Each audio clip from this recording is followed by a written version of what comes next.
Hi everybody. I'm reviewing the images that we did these last couple of days down here for Kelby Training. Man, oh man, do we have a cool set of images for you to take a peek at. You know, in this particular video, I've really tried to encompass a whole wide range of different techniques, different lighting, natural light, off-camera flash. We talk about techniques about darkening down the sky with another technique that I called cheating the flash, higher than normal flashing speeds when we're shooting and so forth.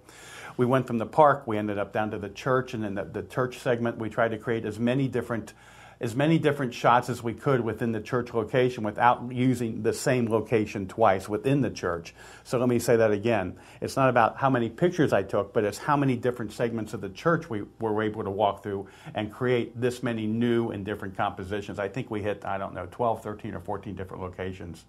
And then we looked at the sky and we thought, well, maybe there's a chance we could even get out to the beach and maybe do some kind of beach, some sunset things at the beach too. When we got there, it was really, it was interesting because it didn't look like there was much going on, and we're all kind of looking at each other and shaking our heads and saying, well, I hope there's one or two clouds that show up in the sky to see if we can pull something off. What was really unusual was, even with so little cloud structure in the sky, once that sun got closer to the horizon, the colors started, the cinematic presentation began, and we had about 45 minutes. We got to work down at the beach too, so it was a kick. We got some great stuff. I'll be talking to you at each one of these three segments about lens choices, why I chose them, why we made it work, and so on and so forth. So anyway, what I'm going to suggest is why don't we talk about the very first section first, which is the park sequence that we did. The park sequence has, again, as I've said previously, it's got a lot of available light stuff in it. It's got a lot of off-camera stuff, flash in it. There's one place at the park where we have in fact, when we were driving into the park, we had this beautiful canopy of trees. And even as myself and LaDonna was with me and the models were with me, I said, man, we got to get some photographs here. So you'll see that whole area come together. We got to the beach at the very first part of first section of the shoot. And the clouds, it was getting cloudier and cloudier. It looked like rain. In fact, it did rain later on in the day, but we still were able to pull together some very, very cool images just with, the cloud structure, darkening down the sky and so forth. We moved through the whole park. We found some other great areas that we got talking about composition, everything else. And I have to tell you, there was one part at the park got a little scary because we had like live alligators running around. And what was funny was, like tourists, we all start running towards the alligator. For what reason? To take a picture of the darn guy. So we're not running away from the alligator. We're running towards the alligator to get the photographs.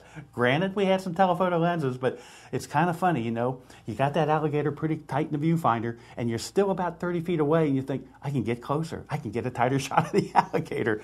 We were goofy out there playing around, but we got some great stuff of the alligator, which we're not featuring in this video, although the video guys might throw a little bit of that in there.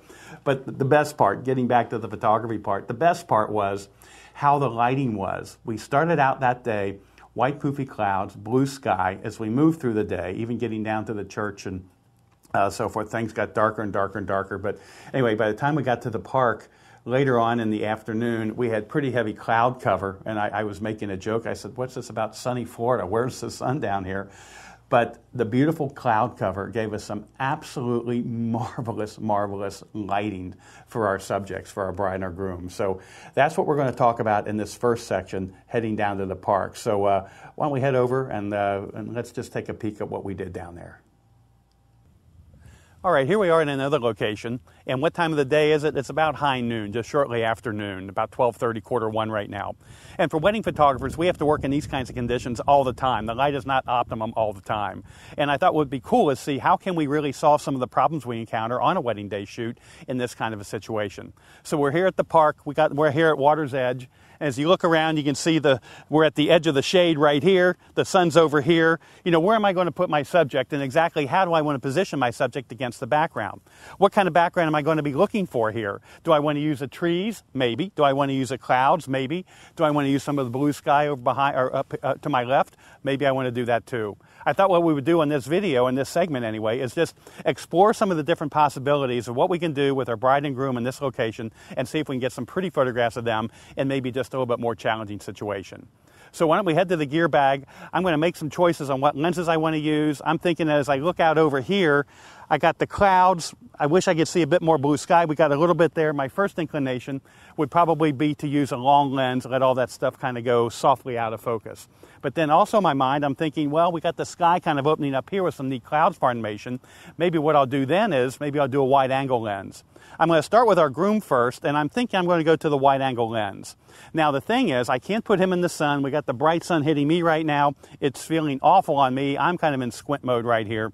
So I'm going to have to move back here into the shadow and put my grooms in the shadow.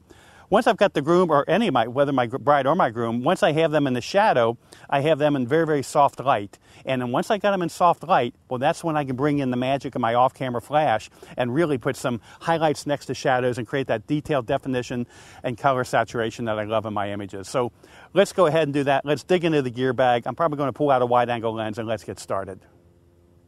Alrighty, we have some beautiful cloud formations right there, and I'm going to see if I can get the swooping lines coming in here, the blue tonalities of the sky in here. I'm just going to see what lens I've got right here. I've got my 24-105 right here. Let's see what that does. That's pretty cool right there. But I'll start out with the 24-105, see how that works. Whenever I'm using an off-camera flash, the camera is always set to manual, so I can always control what this background's going to be. The way I set up the camera is, even though I'm going to put an on-camera flash on my camera, it's probably not going to be turned on. I'm basically just using it to do what? I'm using it just to hold my transmitter right here. This is a quantum FreeWire transmitter. I'm just going to Velcro it right to the top of the flash unit right here. And I should mention that some flash units actually have some radio frequency that they develop up here when they're charging and can jam some of the radio units here. Check your own camera system, your own flash systems, and see if you have that problem with that. Even on my Canon right here, I'm using the Canon 40D right now with the 580EX flash with the quantum FreeWire. And even sometimes when I'm shooting the wedding, I find that I have to actually move this back just a little bit more, and just that little bit of an inch move is enough to kind of break the whatever that resonance we have in here that's jamming the radio. It doesn't happen very, very often, but I want to make you aware of it. If you're a Nikon shooter, I found out I've had a bigger problem with it. If I was a Nikon shooter, I would just take this and I would just be popping it in my jacket pocket or putting it in the side of the flash, something like that. Anyway, for what it's worth, I thought I'd pass that on to you. So I'm going to keep this 24-105 on here. Give that a try with what we've got going right here. I'm going to be shooting our groom, and I'm going to basically shoot him from maybe from waist up or maybe from knees up, just so, because I'm really picking up this cloud structure. I should mention too that everything I talk about in all these videos, although you see brides and grooms in like all of my videos, it's really about lighting. Lighting's my gig. My subjects just happen to be brides and grooms. This would work equally well for maybe an executive portrait, maybe a high school senior, whatever you might be, or whoever you might be photographing. So let's go ahead, give this a try. RC, let's go ahead. I'm going to introduce everybody to RC, who's my assistant for today, and just show you a little bit about what we got going on right here. This is a Quantum T5D flash head. I'm running it with a Quantum Turbo SC power pack right here. This is a really portable power pack. This is something I like to use when I'm doing these videos because it's easy, it's lightweight, it holds a charge, it lasts forever for these things. If I was going to be shooting a wedding though, I would like a lot more firepower available to me, a lot more battery available to me, and I would be using a Quantum 2x2 in that case here. The Quantum 2x2, I can get a couple of thousand flashes out of that sucker, and I can shoot nearly all day. But what you see me use here today, my assistants love switching to this at the wedding reception because we can be off running and gunning. It's not much weight on them at all, and it still gets the job done. The key thing that I want to point out, though, is this unit right up here. This is the Quantum FreeWire, and it just attaches directly to the T5D head right here, and it actually powers from the head right here as well. All kinds of radio control units on the market out there, all kinds of solutions. This is the one I like. I've been using it for 25 years, and it's never failed me yet, so I'm really, really loving it. I'm going to be shooting through this translucent umbrella right here. It's just a very inexpensive 36-inch umbrella, and again, let me say that it appears to be a white, but there's all kinds of umbrellas that you can use. Some of them are very, very thick fabric. This is a very, very thin fabric, and it is indeed translucent. The light's going to come out of the flash head right here. It's going to spread across the whole umbrella right here and give me a nice soft light on my subject. So that's why I prefer to shoot through. When we got some more time in another segment, I'll talk a little bit more about the umbrella. I'm watching my clouds change, and I don't want to lose that here, so that's why I'm anxious to get on with taking our photographs. So let me go ahead and get this thing turned on right here. And RC, you know how to do the power up, power down. Yep. I would say let's start it off at quarter power, but I may even kick you up to maybe half power in some of these things. Sure. Whenever I'm working outdoors, I have one basic rule that I try to follow all the time, and number one is use the lowest ISO that I can on my camera. The reason for that is because the maximum light output that I'm going to get from this off-camera flash is going to give me full tilt boogie coming out of that, so that I can overpower the lighting, the ambient light that we have out here. So I'm going to go to ISO 200 on my camera right here, and the reason that says 200 instead of 100 is because I have highlight tone priority set onto the inside the camera right here, and on the 40D that gives me my lowest ISO setting is only 200 ISO, which is fine for what we're doing here.